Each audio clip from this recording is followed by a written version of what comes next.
अस्सलाम वालेकुम नाजरीन, मैं हूँ रिहान नसीर और आप देख रहे हैं हमारा यूट्यूब चैनल हकीकत जानो।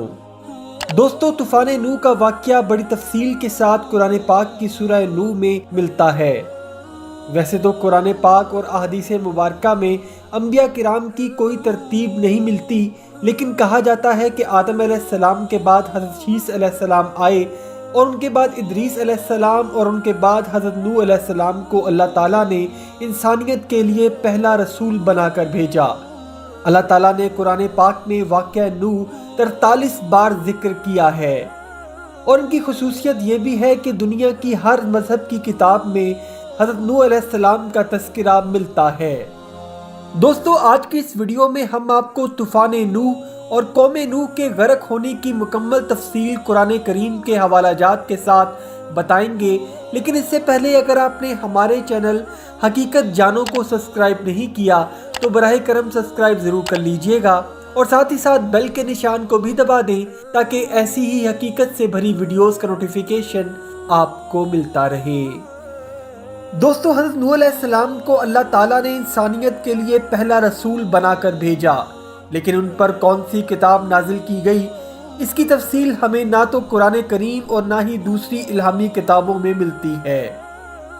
दोस्तों, हज़रत आदम अलैहिस्सलाम के बाद हज़रत शीस अलैहिस्सलाम, उनके बाद हज़रत इदरीस अलैहिस्सलाम जब दुनिया में नबी बनाकर भेजे गए तो उनके अहद आखिर तक दुनिया पर इंसान ने बहकना शुरू कर दिया था और वो शिर्क जैसे नाकाबिले माफ़ी गुनाह के मुर्तकिब होना शुरू हो गए थे, जिनकी इस्लाह के लिए अल्लाह ताला ने अपना पैगाम देकर हज़रत नूह अलैहिस्सलाम को उनकी तरफ रसूल बनाकर भेजा ताकि वो सीधा रास्ता इख्तियार कर लें और शिर्क को तर्क कर दें। जब हज़रत नूह अलैहिस्सलाम ने अपनी कौम में अल्लाह की वहदानियत का प्रचार शुरू कर दिया तो उनकी कौम के लोग उनका मजाक उड़ाने लगे और उनको पागल तस्वुर करने लगे और कहते कि ए नूह, तू अपने होश खो बैठा है, तू जिसके बारे में बात करता है उसको सामने साबित भी नहीं कर सकता, तो हम कैसे तेरी बात मान जाएं। हज़रत नूह अलैहिस्सलाम ने अल्लाह के हुक्म से अल्लाह का पैगाम पहुंचाने में हिम्मत ना हारी और 950 साल तक हज़रत नूह अलैहिस्सलाम अपनी कौम को सीधे रास्ते पर लाने के लिए तरगीब देते रहे। लेकिन इस अरसा में हज़रत नूह अलैहिस्सलाम की एक ज़ौजा, जिनसे उनके 3 बेटे हाम, शाम और याफिस अहले ईमान हुए और उनके साथ बाकी ऐसे लोग थे जो कुछ ना करने के काबिल थे और शहर में उनकी कोई अहमियत ना थी। कहा जाता है कि कुल 80 अफराद थे जो हज़रत नूह अलैहिस्सलाम पर ईमान लाए और आपकी कश्ती में सवार हुए। हज़रत नूह अलैहिस्सलाम की मुसलसल तबलीग के बावजूद जब कौम नूह ईमान ना लाई तो अल्लाह ताला ने हज़रत नूह अलैहिस्सलाम पर वही नाजिल की और फरमाया, और वही कर दिया गया नूह की जानिब कि अब कोई और शख्स ईमान नहीं लाएगा तुम्हारी कौम में से सिवाय उसके जो ईमान ला चुके, तो अब वो जो कुछ कर रहे हैं तो उस पर ए नूह तू गमगीन मत हो। और फिर अल्लाह ताला ने हज़रत नूह अलैहिस्सलाम को एक कश्ती बनाने का हुक्म दिया कि जैसा कि कुरान करीम में अल्लाह ताला ने फरमाया, और अब आप कश्ती तैयार कीजिए हमारी निगाहों के सामने और देखना जो जालिम है उनके बारे में मुझसे सवाल ना करना, अब ये सब के सब गर्क कर दिए जाएंगे। दोस्तों, किताबों में ये जिक्र भी मिलता है कि आयात मुबारका में जहां हमारी निगाहों के सामने के अल्फाज आए हैं उसका मतलब ये है कि अल्लाह ताला ने वही के ज़रिए हज़रत नूह अलैहिस्सलाम को कश्ती बनाने की तालीम दी और जैसा अल्लाह सुब्हाना व तआला चाहते थे वैसे ही हज़रत नूह अलैहिस्सलाम से कश्ती बनवाई गई और हज़रत नूह अलैहिस्सलाम ने उस कश्ती की लकड़ी के लिए सागवान के पौधे लगाए जो 100 बरस तक भरपूर लकड़ी के साथ तैयार हो गए, जिसको आपने अल्लाह ताला के हुक्म से इस्तेमाल में लाकर एक कश्ती तैयार की। हज़रत नूह अलैहिस्सलाम जहां कश्ती तैयार कर रहे थे वहां से दूर दूर तक समंदर का नामो निशान ना था और पहाड़ ही पहाड़ थे। जब आपने कश्ती बनाने का अमल शुरू किया तो कश्ती की बनावट में आप पर ईमान लाए 80 लोगों ने भी आपका साथ दिया। इस दौरान जब कबीले के लोग और सरदार वहां से गुजरते तो हज़रत नूह अलैहिस्सलाम पर फिक्रे कसते और उनको पागल कहकर हंसते थे اور کہتے تھے کہ نوح تو واقعی پاگل ہو چکا ہے، یہاں سمندر اور پانی کا نام و نشان تک نہیں، تو اس کشتی کو کہاں چلائے گا؟ تو حضرت نوح علیہ السلام ان کو جواب دیتے کہ عنقریب جب اللہ کا عذاب آن پہنچے گا تو آپ سب مشرکین کو غرق کر دے گا، تب ہم اہل ایمان لوگ تم لوگوں پر ایسے ہی ہنسیں گے جیسے آج تم ہم پر ہنس رہے ہو۔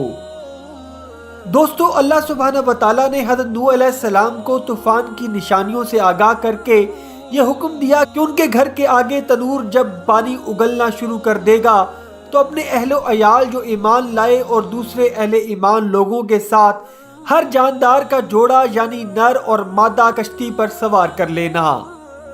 جیسا کہ اللہ سبحانہ و تعالیٰ نے قرآن مجید میں ارشاد فرمایا ہے، یہاں تک کہ ہمارا حکم آ گیا اور جوش مارا تنور نے، تو ہم نے نوح کو حکم دیا کہ اے نوح اپنی اس کشتی میں تمام حیوانات کا ایک ایک جوڑا نر اور مادہ سوار کرو، اور سوائے آپ کے اہل و عیال میں سے وہ جن کے بارے میں پہلے حکم گزر چکا ہے، اور باقی سب ایمان والوں کو۔ دوستو، زمین پانی اگلنے لگی اور آسمان سے بھی طوفانی بارش برسنے لگی، اور مسلسل 40 روز تک پانی پوری شدت کے ساتھ زمین پر پھیلنا شروع ہو گیا۔ حضرت نوح علیہ السلام نے حکم خداوندی پر عمل کرتے ہوئے کشتی کے 3 حصوں میں سب سے نچلے حصہ میں درندے اور پرندے وغیرہ سوار کیے،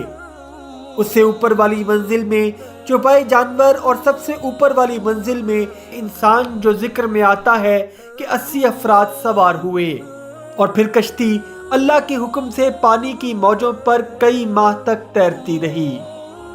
دوستو، حضرت نوح علیہ السلام کے خاندان میں سے ان کی ایک بیوی اور ان کا ایک بیٹا یام مشرک ٹھہرے اور وہ کشتی میں سوار نہ ہوئے۔ یام پانی سے بچ کر ایک پہاڑ کی چوٹی پر چڑھ گیا، اور جب حضرت نوح علیہ السلام کی کشتی اس کے پاس سے گزری تو حضرت نوح علیہ السلام نے اپنے بیٹے یام، جس کا نام کتابوں میں کنعان بھی آیا ہے، کو آخری دعوت حق دی کہ میرے بیٹے اللہ پر ایمان لے آؤ اور مشرکوں کے ساتھ نہ شامل ہو۔ تو یام نے حضرت نوح علیہ السلام کو جواب دیا کہ نہیں، میں پہاڑ کی بلندی پر ہوں اور یہ مجھے بچا لے گا۔ اسی لمحے پہاڑ جتنی پانی کی موج اٹھی اور یام کو غرق کر دیا، جس پر حضرت نوح علیہ السلام بہت رنجیدہ ہوئے اور انہوں نے اللہ سے سوال کیا کہ اے اللہ، وہ تو میری نسل میں سے تھا۔ تو اللہ نے حضرت نوح علیہ السلام کو جواب دیتے ہوئے فرمایا، اے نوح، وہ تمہارے اہل میں سے نہیں تھا، اس کے اعمال غیر صالح ہیں، تو ہم سے ان چیزوں کے بارے میں سوال نہ کر جس کے بارے میں تمہارے پاس کچھ علم نہیں۔ دوستو، جب قوم نوح اپنے اعمال کے ساتھ پانی میں غرق ہو گئی تو اللہ تعالیٰ نے زمین و آسمان پر طوفان کو ختم کر دیا، جیسا کہ قرآن مجید میں اللہ سبحانہ و تعالیٰ فرماتے ہیں، اور کہہ دیا گیا اے زمین پانی کو اپنے اندر نگل جا، اور آسمان تو بھی تھم جا، اور پانی خشک کر دیا گیا اور فیصلہ چکا دیا گیا، اور وہ کشتی جودی پہاڑ کے اوپر جا کر ٹھہری۔ دوستو، حضرت نوح علیہ السلام کی کشتی اللہ کے حکم سے کوہ ارارات کی چوٹی یعنی کوہ جودی پر جا کر ٹھہر گئی، اور اللہ کے حکم سے سارا پانی خشک ہو گیا، اور پھر اللہ تعالیٰ نے حضرت نوح علیہ السلام کو حکم دیا کہ اپنی کشتی سے اترو، اور پھر اللہ تعالیٰ نے حضرت نوح علیہ السلام کی اولاد میں برکت عطا فرمائی، اور حضرت نوح علیہ السلام کی اولاد نسل در نسل پوری دنیا میں پھیل گئی، جن میں اولاد حام، شام اور یافس شامل ہیں، اور اسی لیے حضرت نوح علیہ السلام کو آدم ثانی بھی کہا جاتا ہے۔ دوستو، قرآن پاک میں اللہ تعالیٰ نے حضرت نوح علیہ السلام کی کشتی کو قائم رکھنے کا وعدہ کیا ہے، جیسا کہ قرآن پاک میں آتا ہے، ہم اسے برقرار رکھیں گے جو آنے والے لوگوں کے لیے نشانی بن کر ظاہر ہوگی۔